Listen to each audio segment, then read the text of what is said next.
Sunu Presse. À la présentation Aïcha Toupam. Sunu Presse vous est offert par le Grand Carnaval de Dakar. Bonjour. À la polémique autour de la nomination de Samba Ndiaye, le débat public entre Sonko et Amadou Ba, les dessous de l'enquête dans l'affaire Dieynaba Ndiaye, entre autres sujets, sont mis en exergue par les quotidiens reçus ce matin. Énorme pression sur Diomaye pour virer Samba Ndiaye. Lit-on en première page du journal Vox Pop, parlant des pastéfiens furieux contre la nomination de l'ex-DG à des grands trains du Sénégal sous Macky, comme PCA de la chaîne HLM. Une pétition récolte 23 000 signatures avant 2 heures du matin pour réclamer son limogeage.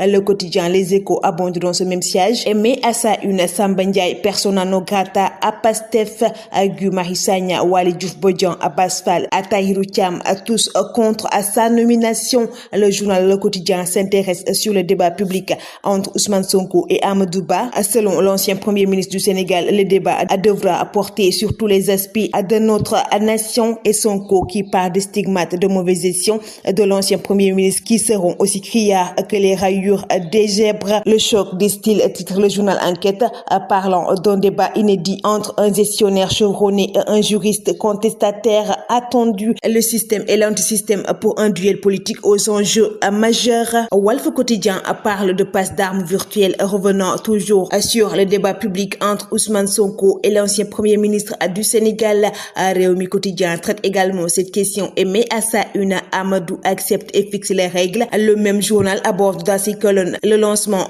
du 2DL de Cheikh Yérim Seck qui charge le régime de Diomaye et annonce une plainte. La société civile en mode autopsie, titre Sud Quotidien, parlant de sa légitimité, son processus historique et ses contraintes. Espace de médiation et catégorie intermédiaire entre l'État et les citoyens. La société civile a joué à travers l'histoire politique du Sénégal un rôle clé dans l'amélioration, dans la bonne gouvernance, mais dans certains cas, sa légitimité est remise en question. Le quotidien L'Observateur revient sur le duo Sonko-Diomaye et le jeu de rôle, les contours d'un partage du pouvoir jusqu'ici inédit dans l'histoire politique du Sénégal, le sentiment d'ambiguïté accentué par la forte présence du Premier ministre. Le journal traite également dans ses colonnes l'affaire Dieynaba Ndiaye et Alioune Badara Mbacké et parle de la face cachée de mari violent. Le journal Libération abonde dans ce même siège et met à sa une l'enquête révèle une action au commando contre Dieynaba Ndiaye. Mayacine Gueye, le 5e suspect qui prétendait être hors du pays, cueilli hier. Docteur Alioune Badara Mbacké et ses hommes de main qui ont traqué, séquestré et tabassé Dieynaba Sangare Ndiaye déféré ce vendredi. Ils sont visés pour enlèvement, coups et blessures volontaires, voie de fait et non-assistance à une personne en danger. Boulet de dette intérieure, à titre le quotidien national Le Soleil, revenant sur le secteur du BTP. Les acteurs l'estiment à 300 milliards de francs CFA, ce qui, avec la concurrence étrangère,